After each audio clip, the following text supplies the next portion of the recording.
Ham falënderimet tona të panumër të shofshin për Allahun Dhul Gjelal, edhe salatet e selamet tona të shumë të shofshin bi më të zgjedhurin e njerëzimit, Muhammedin a.s. familjen e tij të pastër, shokët e tij të ndershëm dhe mbi gjithë ata që e ndjekun rrugën e tij deri në ditën e gjykimit.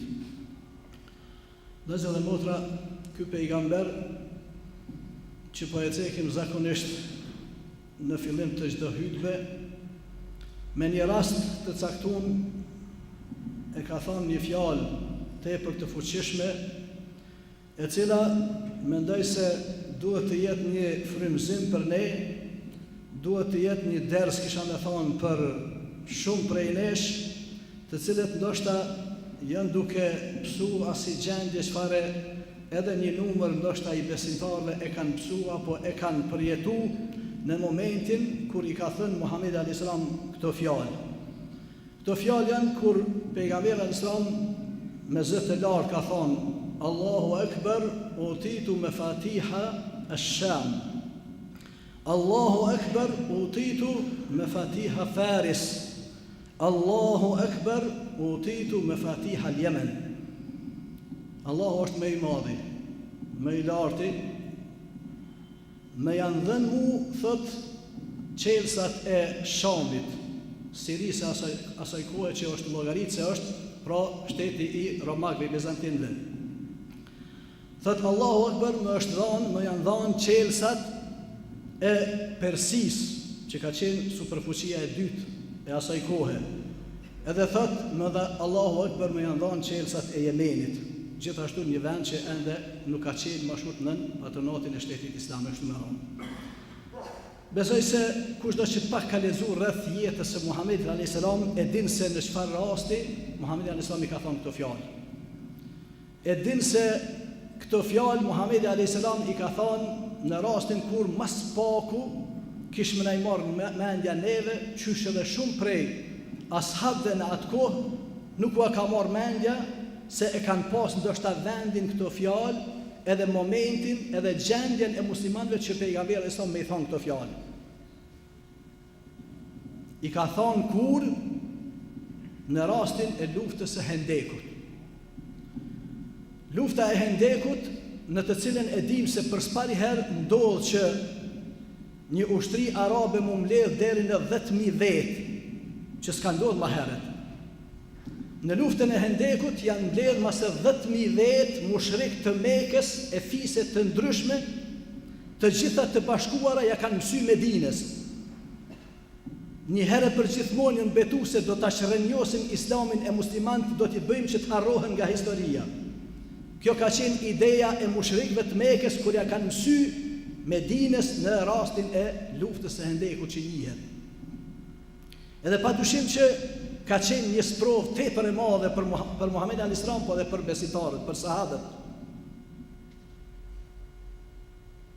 Të rrethuar pejgamberi alayhis salam edhe muslimanët edhe ashabët në Medinë, pasi që vetëm edhe e kanë hap Hendekun, e që e din dohet që ka qenë rasti i parë që të përdoret një strategji e tillë në luftë, hapja e Hendekut me një fjalë rreth qytetit të Medinës, por të rrethuar me një fjalë nga 10.000 dushman, nga 10.000 me një fjalë ushtar armiq, të cilët dojnë vërtet që të gallabrojnë gjithçka që ekziston në Medinë.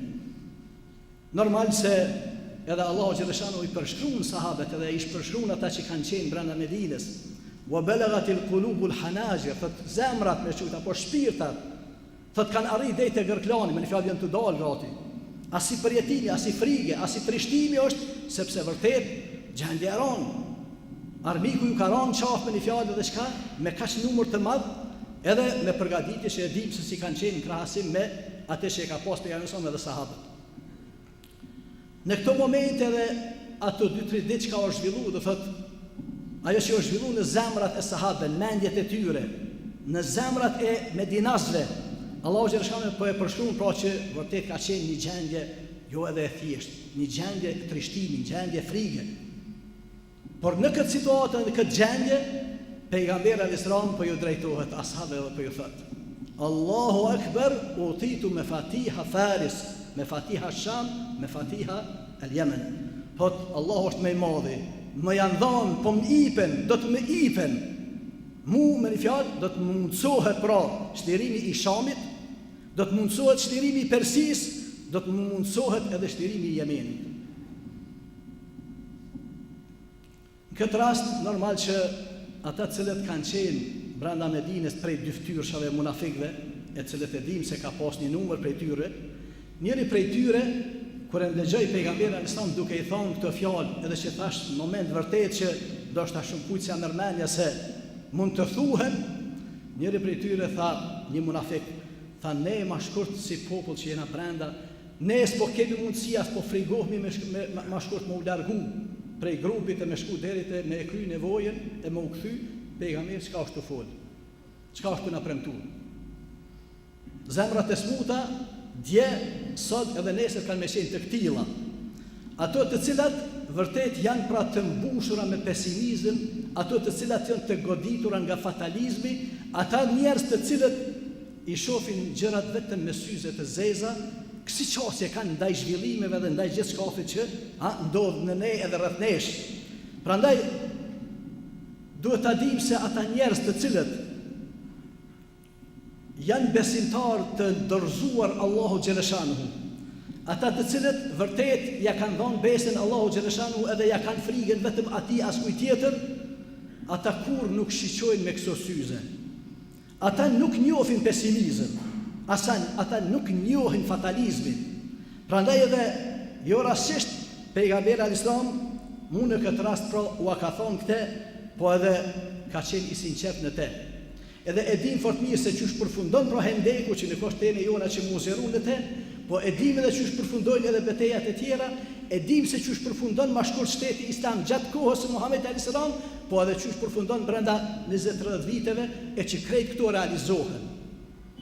Edhe shlirohet Persia në kohën e Omerit radhiyallahu anhu, shlirohet edhe Shami apo që ka qenë Romakët asaj kohe, e që vërtet e dim fort mirë dhe arrihet deri te Stambolli, që po ashtu ka qenë premtimi i pejgamberit alayhis salam, po edhe vistet e tjera.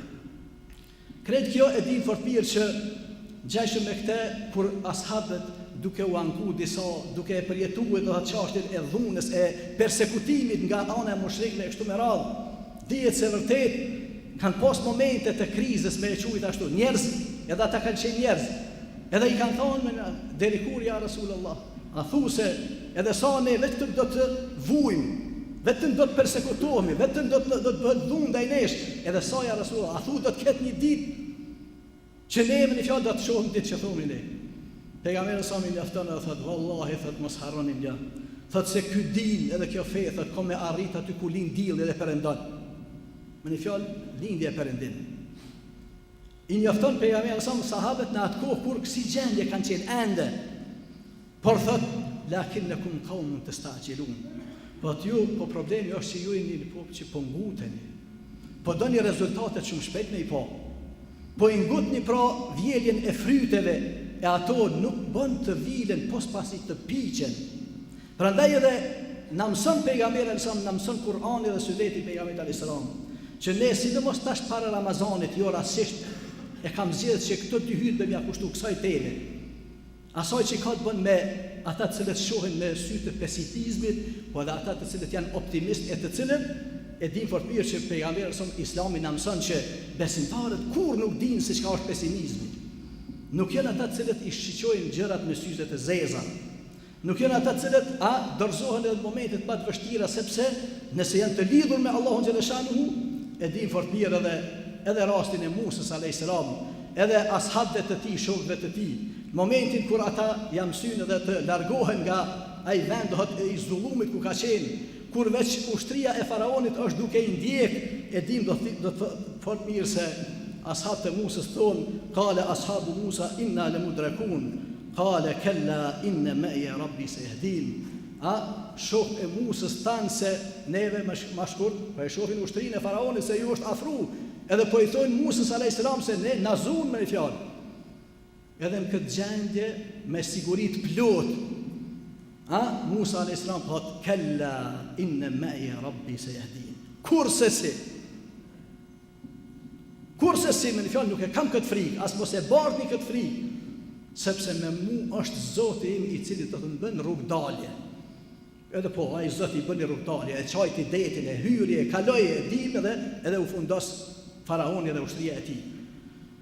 Krejt ta shembull unë mendoj se vërtet ata të cilët janë besimtarë të lidhur me Allahun xhaleshanu e kanë parasysh që gjithçka që është duke ndodhur rreth nesh edhe në ne, padyshim se ka të bën me ligjin e shkakut edhe pasojës.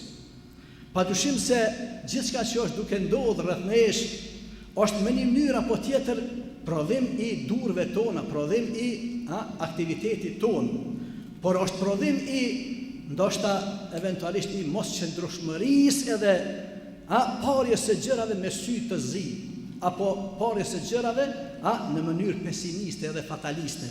Prandaj edhe ky din na thret ne që të shërohemi nga kjo smundje, të shërohemi nga ky vest të cilin e bartin për srandi e të cilin nuk duhet me e bart asnjë prej besimtarëve. Për atë edhe pejgamberi sa në tjetrin hadith ka thënë: "Idha ar-rajulu qala halaka an-nas fa huwa ahlakuhum." Është hadith që transmetohet në Sahihin e Muslimit, thot kur një njeri thot u shkatru njerëzit. Marraj Kosova. Shkoj poshtë, e mur ky, e boli ky, ai tjetri, gjëra këtu. Shkuën poshtë, po të sa kur ta ndëgjoni që dikush po thotë se u shkatru njerëzit, thot ai është më I shkatruar I tyre. Edhe për atë, jo rastisht edhe për kodrën e Uhudit. Për kodrën e Uhudit ka thonë pejgamberi alayhis salam: "Uhud jabalun yuhibbuna wa nuhibbuhu." Thot Uhudi është një kodër, është një mal I cili na don neve edhe e dojmë atë. Nuk është fjala për njeri, nuk është për kodrës, për kodër po thot pejgamberi sa. Kodra e Uhudit po është një kodër që na don neve. Edhe thot e dojmë, edhe ne e dojmë atë. E thot pejgamberi alayhis salam edhe këtë fjalë jo rastisht, sepse ka qenë mjek I zemrave, ka qenë mjek I zemrave edhe shërues ma shkurt I dyshimeve edhe problemeve eventuale që kanë mujt me I godit besimtarët, sepse po edhe në Uhud e dim fort mirë, e dim që në Uhud ushtria islame ka psu në një fazë të betejës, e ka psu një lloj disfate. Madje edhe e dim se në te edhe kanë ra mas 70 shehid, mesin e tyre dhe Hamza radiallahu anhu që ka qenë për njerëzve më dashur të pejgamberit alayhis salam, agja I pejgamberit alayhis salam.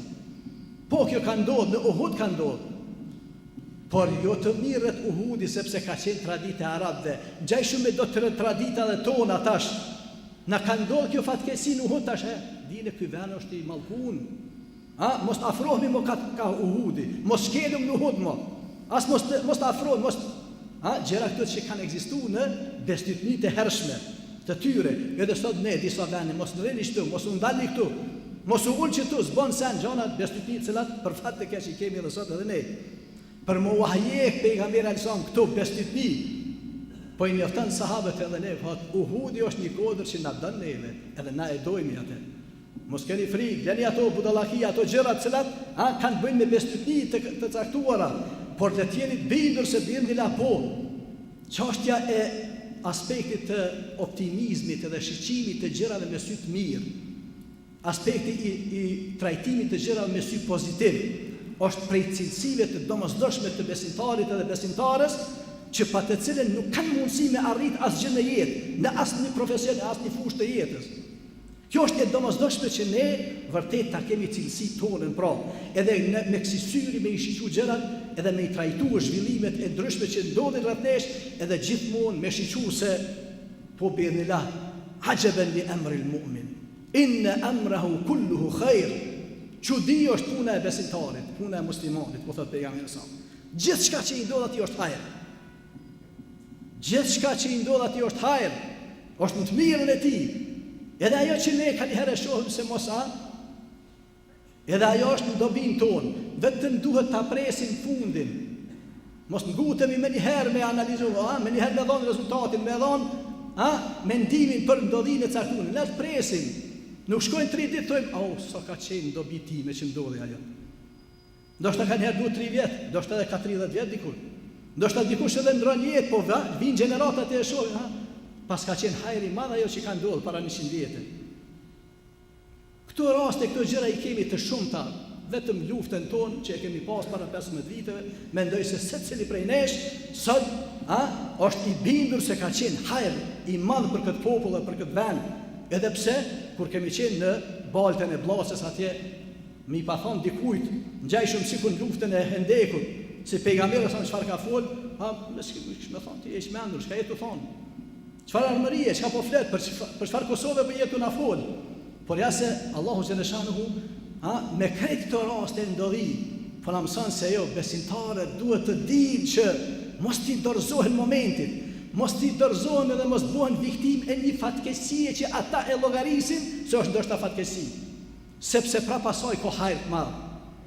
Vetëm mos u ngutni, pritni rezultatet, pritni me një fjalë aspektin e fundit të filmit se do ta shihni që bie nga ka qenë në dobi edhe në interesin e juaj. Prandaj po them se realitetin që e kemi ne tash për fat të kesh na flet se një masë e vogël e muslimanëve janë duke i shiqur gjërat me sy të zi. Janë vërtet duke qenë pesimist edhe e shohim se në çdo mezhdisku do që ulemi edhe të rrim. Ajo që mbretëron në biseda janë aspektet negative. Janë aspekti do të i vajtimit me shujt. Është aspekti i ankimit, ankesa. Kushdo që e hap këtë bisedë e pasojnë edhe sa tregime për tjerë me njëherë. Po pse nuk e hapim do të bisedën me diçka pozitive? Pse nuk i shiqojmë gjërat që janë duke ndodhur aspektet pozitive edhe ato t'i avancojmë, ato t'i trajtojmë?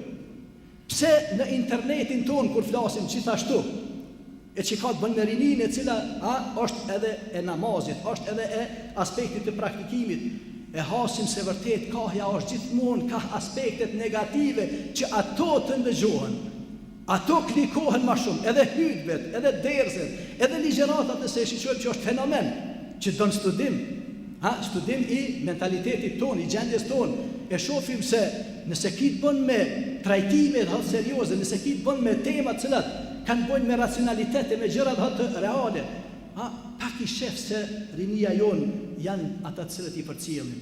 Por kur fjala diçka që ka të bën vetëm me ndjenja, e që nuk e mohojmë se e kanë vendin e vetë ndjenjat në Islam. E ka vendin e vetë edhe loti, edhe qajturit momentet caktuara. Por çështja që vërtet ne ta marrim vetëm këtë kahje, edhe kjo tjetë ajo që me mia apo me qindra mia, do të na jetë ajo që neve gjithmonë e shohim se këto janë preokupim i rinisë tonë, i realitetit tonë. Këto flasin se neve jemi duke i shiqur gjërat me sy të zi, apo me syze të zeza. Jemi gjithmonë duke mbet brenda pesimizmit edhe asaj që vërtet nuk po arrim që me kalu dejte aspekti i optimizmit aktiv, optimizëm i cili vërtet na shtyn që secili prej nesh me ndihmu në aspektet pozitive dhe në aspektin e aksioneve apo në aspektin e fushave edhe angazhimeve tona pozitive, cilat i shdash që këto na me shty përpara. Në këto mu angazhu secili prej nesh me qenë ata cilët vërtet pra do t'i shërbejmë kësaj ane e jo pesimizmit, e i cili i ka dy shkaqe që janë shumë të fuqishme, e cilat i bojnë njerëz që vërtet me i shiqur gjërat me kësi syri. Por për to inshallah do të flasim hyrjen e ardhshme, nëse Allah na jep shëndet edhe ymër. Aqulu qawli hadha wa astaghfirullaha li wa lakum fastaghfiruhu innahu samiun mujib.